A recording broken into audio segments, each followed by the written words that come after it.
came to Holy Trinity Church in Elk River, fresh out of seminary. I was a celibate under vows, planning to go to a monastery in a couple of years. The bishop said I had to work in a parish for a while before I transferred to the monastery. And of course, immediately I fell in love with parish work and didn't renew my vows. It was all because of the lovely people at Holy Trinity Church and the wonderful people in Elk River. Our priest, Father Grein, came to us fresh from seminary with lots of enthusiasm and many good ideas. And his biggest one was, I think our church should have an outreach in the community. What needs do we have? What can we do to fulfill those needs? It always appeared to me that the old folks were neglected. I can remember my grandparents lived with us at our home, and they never seemed to have a place to go. It was usually someone put a room together at a house, had a room to, and they'd rent the room out to the old folks. And so there was no facilities to go to. The nursing home was really something that was needed in our community. Father Dick, as we called him, spoke up and said, we had to do a community project. And he said, the Elk River needs a nursing home, so let's do one. And we both said, all right, let's do one. And that's where it began. And within a week, he had a letterhead with the guardian angel on it, and he had a certificate of need from the State Board of Health. Being that he was such a dynamic person, I think we were very willing to go along with him. The church was packed at that time when he came, and we were ready, I think, to help in the community do something. Mary Dare and her brother Robert, and they had gone out of the furniture business, so they had this big space in downtown Elk River, and let us use their storefront as an office. Tom Wilson was responsible to get an option on the 12 acres of land right where we're sitting now. Neil Larson, my partner in everything that we did, he managed the office, left his job. Of course, we had no money, the bishop had no money, City of Elk River had no money, and and we sold bonds, or at least the commitment to bonds. Which meant that gradually every month, Tom Wilson would bring money from somewhere. So one day he brought in a check from the Elk River Clinic, but it had strings on it. There were Dr. Tesh wanted to talk to me in person. He said, we gave you some money today. Yep, I saw that, thank you very much. Well, we'd like you to add a hospital to your plans. And I jumped off my chair and into the air, and I said, okay, we'll see if we can find one for you. And Monticello was also fighting for the hospital. One town or another was going to get a hospital. We ended up not getting the hospital, which was thankfully a good thing, as we were definitely not prepared for that. And about that time, I'd gotten married and had my first child there in Elk River, and it was time to move on. I'd been called to go back to do graduate work at the seminary, so I left Elk River behind. It left me with all of that going on, and they brought in a guy from a little town in southern Minnesota, R.W. McEwen, to take his place. Who was a priest and was going to be the figurehead? Well, in fact, the priest in charge of the church was automatically the chairman of the board. All right, so there we had a guy moving into town, chairman of the board, didn't know what we were doing, had no clue. They did discover that that maybe we could get some loan for a housing project, which was the one that eventually got done, the first Guardian Angels project down by the old fairgrounds. Sherburne County decided they were going to sell the land right in the middle of all of this. And so then the board didn't want anything to do with it. There was no money there. Well, where do you think the money came from? To buy the land. We had borrowed money. We had an office that was donated to us. we had Tom Wilson, who would make sure that I was getting paid up to a point. And then we were getting to where, what do we do next? So it had to come from Washington. That was the only chance we had. We would send a letter off to Hubert Humphrey and Eugene McCarthy, our two senators. And we did that religiously every month. Sent him a letter about, I don't know, 5th or 8th time that he turned us down. I said, you know, all I've heard is your voice. You gotta tell me that in person. So I said, I'm coming to Washington. The final meeting was to be held with Hubert Humphrey, and 7 o'clock on a Wednesday night. Go on in. Yeah, sit down. And 45 minutes later, after representing all the plans again, he said, when you get back to Minneapolis, please go see Dr. Helen Knutson, State Board of Health. I said, well, we've been turned down a couple times. Go see her again. By the way, if you go through Chicago, stop and see these guys, Housing and Home Finance Agency. Well, I said, yeah, we've been there. They didn't have any money either. Go see them again.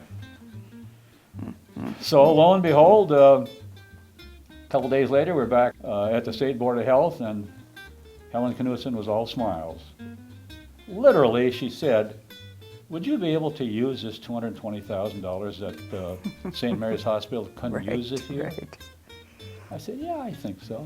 I think we could work that out. And of course, we were absolutely thrilled. And go to Chicago, walked into their office, and they said, all smiles again, they said, look, you know, we love your project.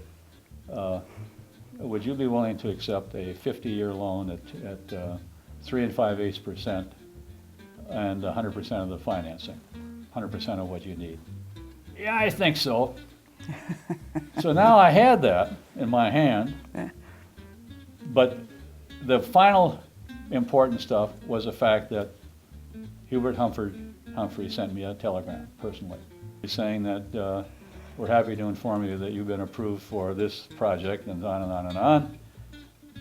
And a week later came one from Eugene McCarthy saying that you've been approved for the rental project as well, 100% financing.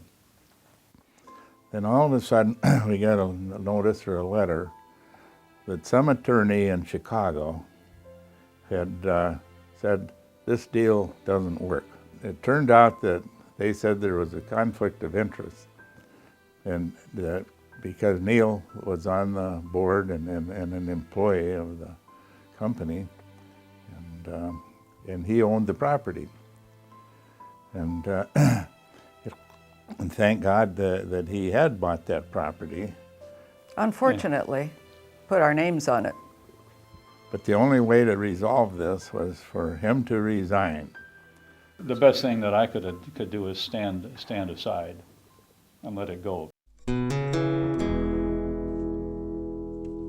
Eventually, we built a series of senior citizen housing along the river.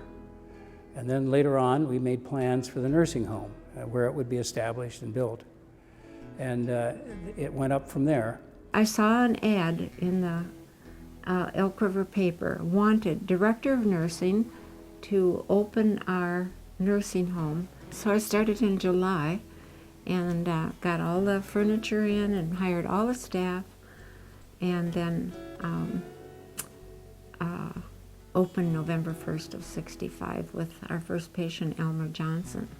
McEwen was a priest in charge at Trinity, and I believe they called him the CEO.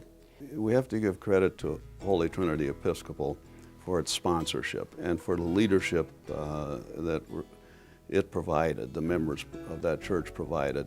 That was a base that the last 50 years built on. John Bailey owned Elk River Concrete Products, also known as Cretex. Everyone looked to John for leadership and advice, and he was very generous in giving of his time. He was a wonderful man, and I think everybody felt the same about John. After Father McEwen left, Carroll Mills followed. In 1984, I was asked to join the board. Of course, I didn't have a lot of choice because I worked for John Bailey, went fishing with Tom Wilson. I lived across the street from Dan Anderson. So that kind of got me involved. And then they sent Carol Mills over to close the deal. And he called and he says, Arlen, he was my boss. Arlen, he said, you're going to get a phone call from Carol's Mills. And when you get that phone call, you just say yes. Well, John, what's the question? Well, you just wait till Carol calls you and she'll tell you what's the question. So she did. A few hours later, I suppose, I got a call from Carol. And she said, Arlen, would you consider being on the board at Guardian Angels? Well, I couldn't say no after all. So I said yes, and I thank the Lord that I was, because I've enjoyed all my time here with Guardian Angels. Our family always gave to support Guardian Angels, and I guess I still do. So it's part of my history and my life. Carol Mills was CEO at that time. She really was a go-getter, and she really pushed this thing along. Well, I'll tell you one thing, they're getting quite a bit bigger. The nursing home grew, just like the town grew.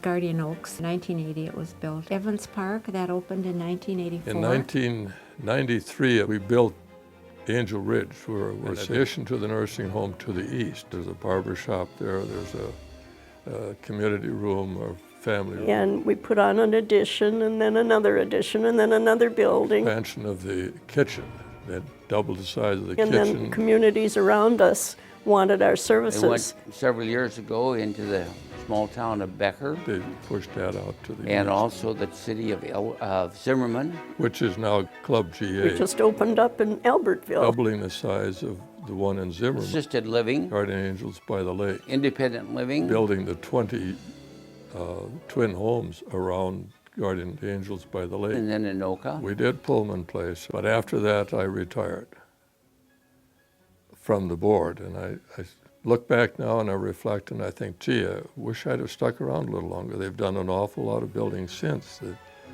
The transition section over here, Emery Care over by the lake, new addition over at Albertville.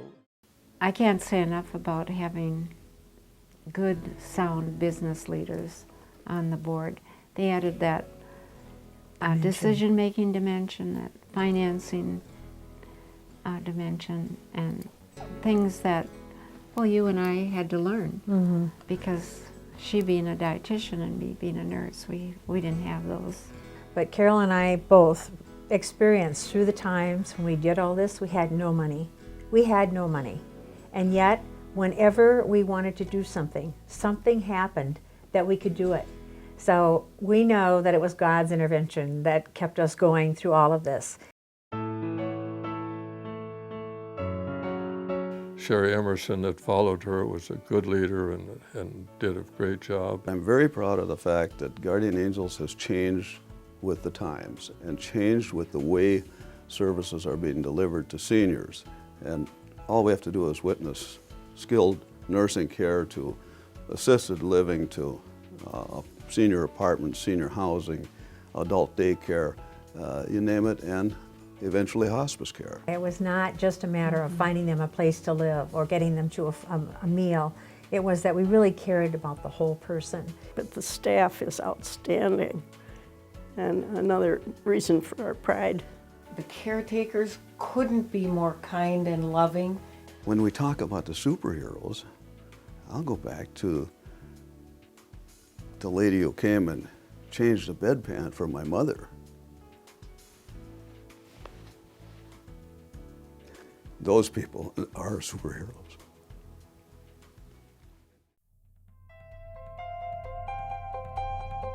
I think it's all about being in the community, and the integral part that Guardian Angels had become in the community of Elk River, because there were so many people that I think just really embraced the mission. that Guardian Angels was addressing. We're so lucky that the people had the foresight 50 years ago who were involved in it at that time to take on starting Guardian Angels. But look what it's become. It wasn't a matter of just starting a skilled nursing care facility. It was starting something that cared for seniors in a continuum of services, and that is probably what I'm proudest of. It's one of the greatest assets of our community, and I'm grateful for the people who thought of it in the first place.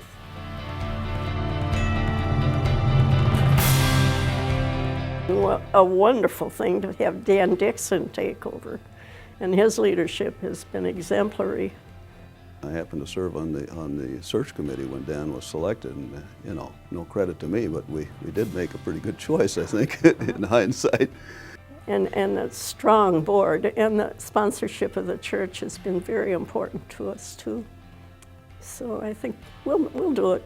We'll meet the need. We always have.